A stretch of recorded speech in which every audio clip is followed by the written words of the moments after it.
CBSE Board, Class 11, History, Chapter 3, Part 21. Audio by Renee Matthew. We have come to the last theme of this chapter, Chapter 3, Confrontation of Cultures. It's a very small portion, and we have seen how everything started expanding from the beginning itself of the chapter, how the culture and how things were influenced, how the reformers came in, what brought about the changes during the Renaissance period, how people had a different perspective towards education by the end of these two movements. So now it is confrontation of cultures. What happened in culture exactly?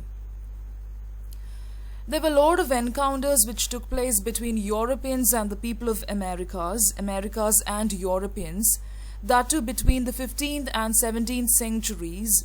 Lot of encounters took place. Now we have to examine at the encounter which took place. Because of the encounter, things started expanding. Things started differing because of the encounters, and there was a lot of benefit for the either party. Some people started expanding and discovering the unknown oceans in order to find trading routes. Especially they wanted to see how spices and silver were obtained. This is how people got to know about the resources, how things were actually, how the resources came into being. Okay, so they started understanding the importance of all these resources only after that. So this particular chapter is going to examine about the spices, the silver, the way they went into the unknown oceans and all that. That is going to be checked upon right now. You must have seen the picture of this great man. The first to do this were the Spanish and the Portuguese. If you take any part of the world, always the Portuguese and the Spanish, especially the Portuguese, had set their foot on these places. If you take China, if you take any of the colonial expanded places, they have got their foot there. Okay, they forced the Pope to give them exclusive right to rule over any new region they might locate.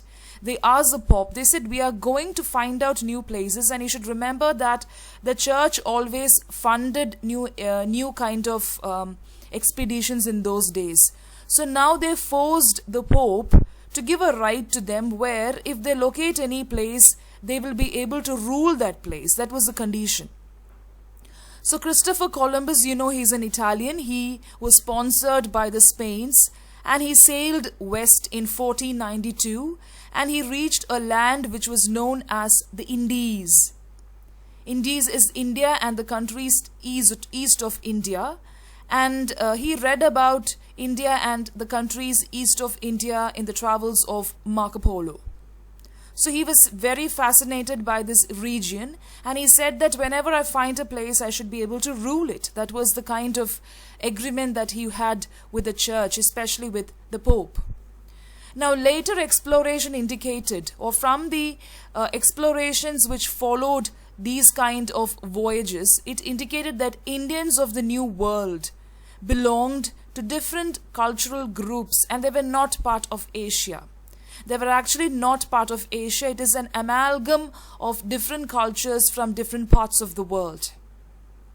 I've given a picture here of the plantation workers in Africa. We are going to come into that particular topic. Two types of culture were to be found in the Americas. Very important point. There was a lot of economic revolution taking place, especially in the Caribbean region, small subsistence economies in the Caribbean region and the Brazil. There were a lot of powerful monarchical systems based on the development of agriculture and mining. These two were the primary occupation of these places. So because of that, small economies, powerful monarchical systems, everything started to come up, and it started developing, and agriculture and mining was also a part of it. It became a part of it. So like the Aztecs and Mayas of Central America, these particular places which were under Caribbean and Brazil, the Aztecs and Mayas of Central Asia and the Incas of Peru, these people, they had monumental architecture. We have to look into what is monumental architecture later, but this is the kind of architecture that they followed. Most of them will be monuments. We have to go into detail. the Aztecs and Mayas of Central America, and the Incas of Peru. Why I'm stressing on these names? Because you will have to learn about it in detail in the upcoming slides. So there was an explanation which took place. Settlement of South America also took place, and that led to a lot of disastrous consequences, especially for the native people and their culture. Because of these extra settlement in South America and exploration, there was a lot of consequence that these native people went through. It actually marked the beginning of slavery. The Europeans took advantage of these people, especially asking people to work in plantations and mining places. Okay, so it was only because of the powerful monarchical system which came into being, and that was because of the development of agriculture and mining. So because of the monarchical system, it gave way to monumental architecture. And what happened? These people started exploring Africa, India, and what was the condition? To rule over them. So it marked the beginning. People started exploring and they started settling there, and it interfered with the culture of the native people. It was a threat to the culture of the native people. So they were forced to work in plantations and mines, especially in the Americas. It's like coming to their own region and making them a slave there. They started ruling that place. Europeans conquered the people of America. It was accompanied by ruthless destruction. Not only there was colonization and conquering which took place, but they started destroying everything, especially the manuscripts and the monuments which the Incas and all these people had built. Did you see that name? Incas, the Mayas, Aztecs, all these people. I told you that they constructed a lot of monuments. So after the conquering of America, what the Europeans did was they started destroying everything that came their way, especially manuscripts and even monuments. In the late 19th century, anthropologists are the people who study about human beings, culture and all that. They began studying this culture. Archaeologists also joined hands with anthropologists, and they found out about the ruins of the civilization. All the ruins were discovered. They did it very carefully. The Inca city of Machu Picchu was rediscovered in 1911. Very important civilization, very important part of the world history. They discovered everything in 1911. They rediscovered it. So photographs taken from the air have shown traces of many cities, and which is covered by forest now. So beneath the forest, most of the cities got hidden, most of the cities got buried. That is what they're trying to say. So any photograph which is taken from air has got a clear evidence on this. European side of the encounter with any place is actually shown by the archaeologist and also by the anthropologist in their records. They went to Americas. The Europeans, they had a very good skill of keeping log books and all these record books and documentation. We saw that from the way they carried on imperialism and colonialism in other parts of the world. So they always kept log books and diaries of their journeys. Did you understand? They kept all these things. They went to the Americas and they kept all these things in detail. Now these are records which were left by officials and Jesuit missionaries. Okay, there are a lot of records which were left by the Jesuit missionaries and all the officials which came before that. Europeans, once they find out something, what they will do, they will write about it. They wrote about the discovery of the Americas. And when the histories of the countries of America were written, when they started writing it, they wrote as if everything developed because of the European settlements. They did not refer much to the local people. That we saw in one of the previous audios also, where everything was viewed with a Eurocentric perspective. They did not give any importance to the findings or to the discoveries and the hard work of the local people. So Europeans always concentrated on what they did, about how they settled there, and all these things were given more importance. Such was the attitude of the Europeans. Now, people were already living in the North and South America and even in the islands for a long number of years, for thousands of years.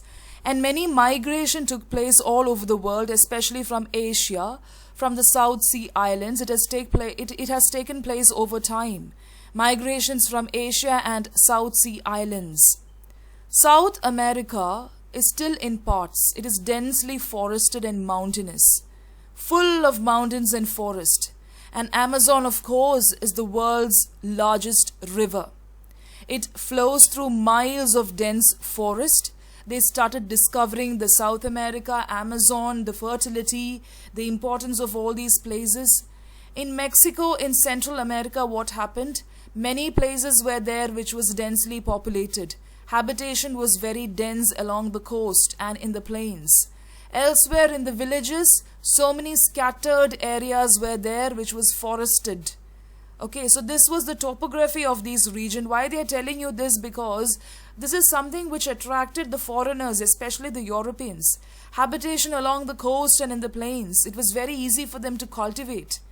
To make the people actually cultivate, they never cultivated. And elsewhere, villages were scattered over forested areas. Now we need to look into the details of the communities of Caribbean and Brazil. Communities of Caribbean and the Brazil. Pictures are given here. Look at how the Europeans are beating the slaves, the blacks or the inferior people. They regarded them like that. These people, they always were white-collared ones. They never did any work. And they always gave targets to the slaves to complete it. The children and everybody is suffering there. Even here, there was a lot of appraisal which took place. They never gave importance to the culture of the local people. They did not understand the tune of the local people. All they did was to impose. Okay, all they did was to impose everything on them.